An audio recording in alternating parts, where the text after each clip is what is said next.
دیکھیے نا، کچھ لوگ ایسے ہیں جو یوٹیوب کے چینلز پہ یا سوشل میڈیا کے جو دیگر ذرائع ہیں ان کے پہ کتابیں بھی انہوں نے لکھی ہیں، ٹی وی کے چینلز پہ بھی وہ آ کے یزید کے قصیدے پڑھتے ہیں جس کی ماں کے کردار کا مسجد کے اندر ذکر بھی نہیں کیا جا سکتا۔ وہ اسے جنتی کہتے ہیں، اسے امیر المومنین کہتے ہیں، لیکن قربان جائیے ہمارے سنیوں کے بچے بھی بڑے سمجھدار ہیں، انہیں اتنا پتا ہے جو مصلی اور ممبر پہ چڑھ جائے اس کی شان کا کوئی مقابلہ نہیں کر سکتا، جو نبی کے کندھوں پہ چڑھ جائے اس کی شان کا مقابلہ کیسے ہو سکتا۔ بآواز بلند کہیے سبحان اللہ۔ اس لیے آپ سے کہلوا رہا ہوں کہ جب قیامت کا دن ہوگا، ہم اللہ کی بارگاہ میں پیش ہوں گے، ہم کہیں گے پروردگار ہم اس صدی میں رہے ہیں جس صدی میں یزید کے قصیدے پڑھے جاتے تھے، یا اللہ ہم 14ویں صدی کے مسلمان ہیں، اس صدی میں یزید کے حق میں کتابیں لکھی جاتی تھیں، اسے امیر المومنین کہا جاتا تھا، اسے شہزادہ کہا جاتا تھا، اسے خلیفہ برحق کہا جاتا تھا، اور اس کے زمانہ حکومت کو خلافت راشدہ کی مثل قرار دیا جاتا تھا، اور امام حسین کے مقابلے میں اسے صحیح کہا جاتا تھا۔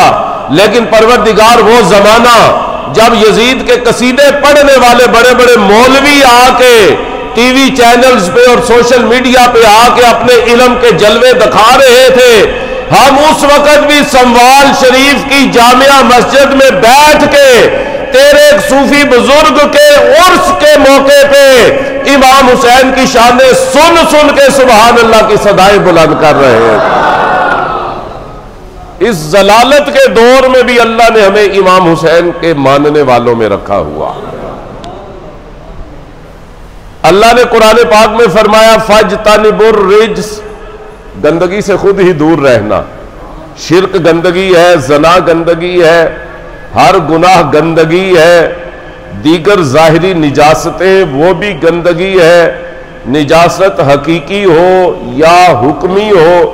وہ گندگی ہے۔ اللہ نے فرمایا فَاجْتَنِبُوا الرِّجْسَ، مومنوں تم نے خود اپنے آپ کو گندگی سے دور رکھنا۔ توجہ ہے نا میرے محترم سامعین؟ لہذا ہم نے ناپاکی سے دور خود ہی رہنا۔ کوئی حافظ ہے، اللہ نے فرمایا بے شک قرآن کا حافظ ہے، مگر نجس سے رجس سے خود ہی دور رہنا۔ قربان جائیے ولی ہو، غوث ہو، قطب ہو، قلندر ہو، ابدال ہو، اللہ نے فرمایا گندگی سے دور خود رہنا۔ اور جتنے انبیاء گزر گئے ان کے اہل بیت کو بھی اللہ نے فرمایا خود بخود گندگی سے دور رہنا۔ یہی وجہ ہے کہ نوح علیہ السلام کا بیٹا بروں کے ساتھ بیٹھتا رہا، کیونکہ اللہ نے فرمایا تھا خود گندگی سے دور رہنا۔ لوط علیہ السلام کی بیوی نے اپنے شوہر کا کلمہ نہیں پڑھا، کیونکہ اللہ نے فرمایا تھا گندگی سے دور خود رہنا ہے۔ عزیزان گرامی قدر، ہر ایک کو اللہ نے کہا خود نجاست سے دور رہنا ہے، اپنے آپ کو پاک بھی خود رکھنا ہے، مگر اہل بیت اطہار نبوی کی فضیلت دیکھے، آل رسول کی فضیلت دیکھے، نبی کے گھرانے کی فضیلت دیکھے۔ جب ان کی باری آتی ہے اللہ فرماتا ہے انما یرید اللہ لیذھب عنکم الرجس اہل البیت ویطہرکم تطہیرا، اور جتنے بھی ہیں گندگی سے بھی خود دور رہیں گے، پاک بھی اپنے آپ کو خود رکھیں گے، مگر جو نبی کا گھرانہ ہے اللہ نے فرمایا میں خود گندگی کو ان سے دور بھی رکھوں گا، میں خود انہیں پاک صاف بھی رکھوں گا۔ پتہ چلا نا شان کا؟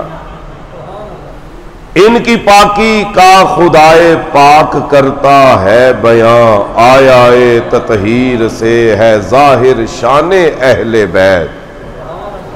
میرے محترم سامعین، یہ وہ ہیں جن کی طہارت اور پاکیزگی کا ذمہ اللہ نے اپنے اوپر لے لیا۔ یزید کی بیعت جب اللہ نے فرمایا میں پاک رکھوں گا، میں دور رکھوں گا، تو اللہ نے خود نبی کے گھرانے کو ان سے دور رکھا۔ عزیزان محترم، یہ وہ گھرانہ ہے نجاست ان کے قریب نہیں جا سکتی۔ لہذا اگر آج کے بعد آپ یوٹیوب کے اوپر کسی علامہ فہامہ کو کسی اجل مولوی کو یزید کے حق میں بولتے ہوئے دیکھیں اور آپ دیکھیں کہ وہ امام حسین سے دور ہے، وہ نعوذ باللہ شہزادہ رسول کو باغی کہتا ہے، تو آپ پریشان نہ ہو، آپ نے قرآن کی اس آیت کو سامنے لے آنا ہے کہ آپ سوچیں کہ یہ بندہ علم کے باوجود نبی کے گھر والوں سے دور کیوں ہے؟ اس لیے کہ اللہ نے خود قرآن میں فرمایا ہے کہ میں نے ارادہ اور وعدہ کر لیا ہے گندگی کو نبی کے گھرانے سے دور رکھوں گا، لہذا ان کی محبت اسی کے دل میں آئے گی جسے اللہ پاکیزگی عطا فرمائے گا، اور جو علم الہی میں رجس ہے، نجس ہے، گندا ہے، پلید اور ناپاک ہے، وہ سب کچھ ہو سکتا ہے مگر محب اہل بیت کبھی بھی نہیں ہو سکتا۔ صحیح بخاری اٹھائیے جلد نمبر 1، خلیفہ اول حضرت ابو بکر صدیق رضی اللہ عنہ نے خطبہ دیا، انہوں نے خطبے میں کیا فرمایا؟ ایھا الناس، اے لوگو غور سے میری بات سنو، ارقبوا محمدن صلی اللہ علیہ وآلہ وسلم فی اہل بیتی۔ حضرت ابو بکر صدیق نے فرمایا کہ اہل بیت سے محبت کرو محمد مصطفیٰ کی خاطر، آل نبی سے محبت کرو حضور کی ذات کے لیے۔ اسی لیے تو قرآن میں ارشاد فرمایا لا اسألکم علیہ اجرا الا المودۃ فی القربى، حضور نے فرمایا اگر مجھے کچھ دینا چاہتے ہو تو میری آل سے محبت کرو، اگر مجھے کچھ اجر اور صلہ دینا چاہتے ہو اس پہ جو میرے وسیلے سے تمہیں ملا ہے میرے اہل بیت سے محبت کرو۔ تو حضرت ابو بکر صدیق قرآن کی اس آیت کی تشریح کر رہے ہیں، خلیفہ بن کے آپ اپنی رعایا سے کیا کہہ رہے ہیں؟ نبی کی خاطر آل نبی سے محبت کرو،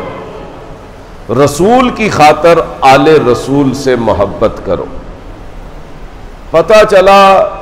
آپ نے اور میں نے زندگی میں جتنی نمازیں پڑھی ہیں اپنے لیے، روزے رکھے ہیں اپنے لیے، سرمایہ داروں نے زکاتیں دی ہیں اپنے لیے، عید گزری آپ نے قربانیاں کی ہیں اپنی ذات کے لیے کی، رات کو اٹھ کے کوئی تہجد پڑھتا ہے اپنی ذات کے لیے پڑھتا ہے، کسی نے قرآن حفظ کیا ہے اپنی ذات کے لیے، کوئی قاری ہے تلاوت اپنے لیے کرتا، کوئی خطیب ہے تو وہ اپنا آخرت سنوارنے کے لیے اپنے علم کو آپ کے اندر پھیلا رہا ہے۔ صرف ایک عمل ہے جو ذات مصطفیٰ کے لیے ہے، اور وہ عمل کیا ہے؟ اہل بیت اطہار سے محبت کرنا۔ قاری اپنی تلاوت پہ فخر نہ کرے، نعت خوان اپنی نعت خوانی پہ فخر نہ کرے، نمازی اپنے سجدوں پہ فخر نہ کرے، روزہ دار اپنے روزوں پہ فخر نہ کرے، اس لیے کہ قیامت کے دن نمازیں رد ہو سکتی ہیں، سرمایہ داروں کی زکاتیں رد ہو سکتی ہیں، حاجیوں کے حج اور عمرے رد ہو سکتے ہیں، حافظوں کا حفظ، قاریوں کی تلاوت، خطیبوں کی خطابت یہ رد ہو سکتے ہیں، لیکن محبت آل رسول کبھی بھی رد نہیں ہو سکتی۔ اس پہ فخر کرنا چاہیے کیونکہ باقی سارے عمل اپنی ذات کے لیے ہیں، اور جو محبت آل رسول ہے یہ ذات مصطفیٰ کے لیے ہے، اور جو عمل ذات مصطفیٰ کے لیے کیا جائے وہ دنیا میں بھی انسان کو فائدہ دیتا ہے، وہ آخرت میں بھی انسان کو فائدہ عطا کر دیتا ہے۔